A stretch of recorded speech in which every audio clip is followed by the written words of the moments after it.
Assalamualaikum warahmatullahi wabarakatuh. Di sini saya akan mengerjakan tugas UAS. Faslun menerangkan adzan dan iqamah. Bismillahirrahmanirrahim. Faslun utawi iki iku ana suwijine fasal fil adani ing dalam menerangke adzan wal iqamati lan iqamah. Di sini saya menerangkan adzan dan iqamah. Pengertian adzan adalah memberitahu, dan secara istilah adalah berupa kalimat-kalimat seperti yang telah masyhur diketahui dalam adzan dan iqamah. Dasar hukum adzan dan iqamah ialah ijma yang didahului dengan hasil impian Abdullah bin Zaid yang masyhur. Bismillah.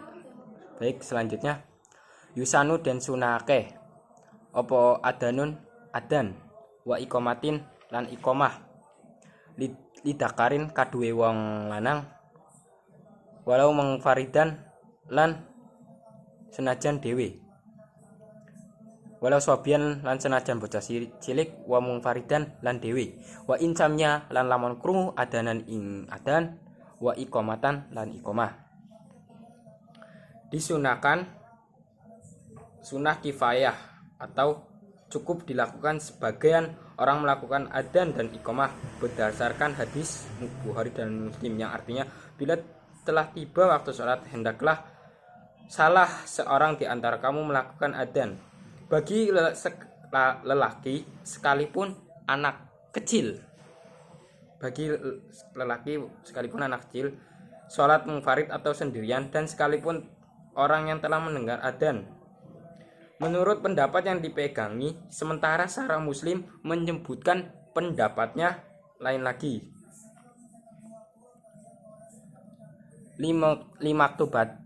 Limaktubatin krono ngelakoni sholat fardu. Berarti tujuan adzan dan iqamah adalah memberitahu untuk melaksanakan sholat fardu. Adapun seperti adzan di luar sholat 5 waktu itu juga bisa dinamakan adzan seperti kayak tahajud itu.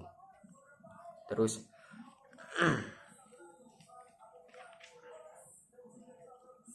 wasuni lan den sunake ayu adana yen to arep adzan lil ula kaduwe sholat kang awal ming sholawati tawalitin saking pira-pira sholat kang nuli-nuli apa sholat.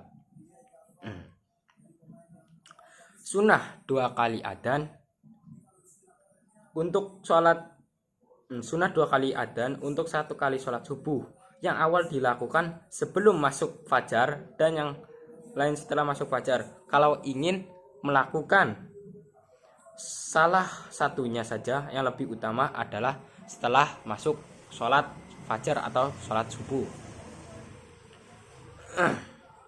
Terus disunahkan melakukan adzan untuk sholat yang pertama bagi sholat-sholat yang dikerjakan dengan sambung menyambung, misalnya seperti sholat qadha ya. 2 sholat yang dijamak, terus sholat qadha bersama sholat fardu ada yang dilakukan telah masuknya waktu sebelum adzan. Terus wayukimu lan den jumenengake likuli minha kedue saben-saben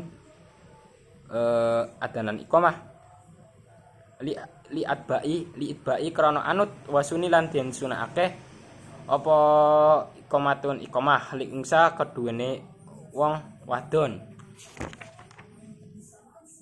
Wayunadi lan gawe undang li jamaah wayunadi lan den undang-undang li jamaah ing kaduene jamaah. Selanjutnya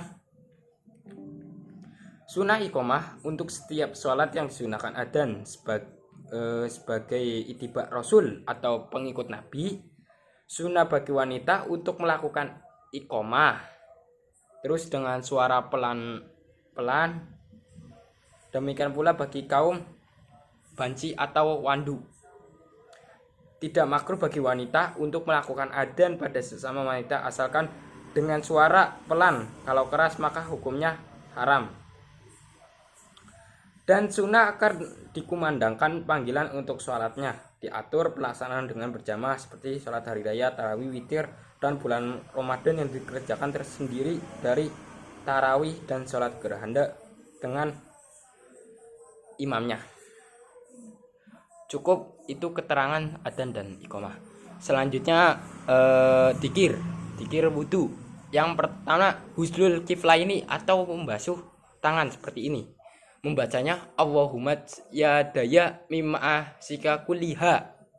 Itu. Terus yang kedua ketika kumur-kumur. Itu membacanya Allahumma ini ala dzikrika wa syukrika wa husni ibadatika. Ketika istinsak memasukkan air ke dalam hidung. Allahumma rahni rohital jannah. Itu ketika istinsak. Terus husul wajib. Nah, di sini kita mengutamakan niatnya. Contoh, dibebarengkan. Nawaitul wudu ali rafilah dasi ashwari fardulillahi ta'ala. Saya melakukan wudu untuk karena fardu Allah Ta'ala, itu intinya. Adapun setelah doa basuhan kedua dan ketiga itu sunnah membaca doa Allahumma bait wajhi yauma tabyadul wujuhu wa taswadul wujuh. Terus membasuh tangan bagian kanan. Allahumma a'tini kitabi biyamini wa hasibi hisaban yasira. Yang intinya itu ketika kita membasuh tangan kanan itu kita diberikan kitab dengan rapot atau kitab catatan amal kita pakai tangan kanan dan dilancarkan dalam penerimaan rapot akhir yaitu amal ibadah. Terus selanjutnya membasuh tangan kiri, membaca Allahumma la tutini kita bimisli walamin waroi dohri. Ya Allah jangan berikan kitabku pada tangan yang kiri, karena itu termasuk orang-orang yang kafir atau yang jelek atau munafik dan lain sebagainya. Terus ketika membasuh sebagian rambut, nah basuh ini tidak usah seperti semuanya, karena di sini bahasanya membasuh saja, itu sunahnya. Allahumma harim syari wa basyri ala nar. Ya Allah haramkanlah rambutku dari panasnya api neraka. Terus masul udah ini kuping, membasuh kuping. Mengusap kuping maksudnya. Mengusap kuping seperti ini. Allahumma ja'alni miman yastawi'unal qaula wa yattabi'una ahsanahu. Ya Allah, jadikanlah telingaku untuk mendengarkan perkataan atau ucapan-ucapan yang baik, dan maka aku mengikuti perbuatan tersebut. Nah, yang terakhir itu membasuh kaki, yang membacanya Allahumma sabbit qadami ala sirati yauma tazillu fihil aqdamu. Ya Allah, tetapkanlah kakiku berjalan pada jembatan Shiratal Mustaqim di hari kiamat nanti, atau hari dimana ketika kita melangkah ke jembatan Shiratal Mustaqim itu dipermudahkan dengan kaki kita. Semoga kita tidak terpleset dan semoga kita termasuk orang-orang yang selamat dari siksaan api neraka, jembatan Shiratal Mustaqim, kuburan dan lain-lain. Cukup sekian dari saya. Mohon maaf bila ada kata-kata yang salah dalam saya praktek atau belajar. Mohon maaf sebesar-besarnya. Saya Muhammad Nurhalis Pujianto dengan nomor NIM 2121129 mengucapkan maaf yang sebesar-besarnya apabila kalau ada kesalahan. Wassalamualaikum warahmatullahi wabarakatuh.